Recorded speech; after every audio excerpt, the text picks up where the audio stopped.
Hi foodies, ఈరోజు మన special ఏంటో తెలుసా? అరటికాయ బజ్జీ అండి. ఇది చాలా బాగుంటుంది, ఒకసారి ట్రై చేయండి. దానికోసం ముందుగా 2 కప్పులు శనగపిండి తీసుకుంటే దాంట్లో పావు కప్పు వరిపిండి వేసుకుని, ఆ తర్వాత కొంచెం మైదా, హాఫ్ కప్ మైదా వేసుకుని, కొంచెం జీలకర్ర, కొంచెం వాము వేసుకుని నీళ్లు పోసుకుంటూ ఉండలు లేకుండా కలుపుకోండి.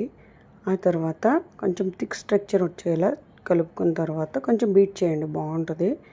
కొంచెం చిటికెడు సోడా, తగినంత ఉప్పు. శనగపిండి ఎక్కువ ఉప్పు తీసుకోవద్దు. ఆ తర్వాత నూనె మరిగిన తర్వాత మనం ఒక గ్లాస్లో తీసుకుని అరటికాయ ముక్కల్ని పొడవుగా కోసుకొని మనం బజ్జీ వేసుకుంటే ఇవి చాలా బాగా వస్తాయి అన్నమాట. దాంట్లో చట్నీ లేకుండా అయినా బాగానే ఉంటుంది, చట్నీ చేసుకుంటే ఇంకా బాగుంటుంది. అల్లం చట్నీతో అయితే సూపర్ ఉంటుంది. ఒకసారి ట్రై చేయండి. సబ్స్క్రైబ్. Thank you.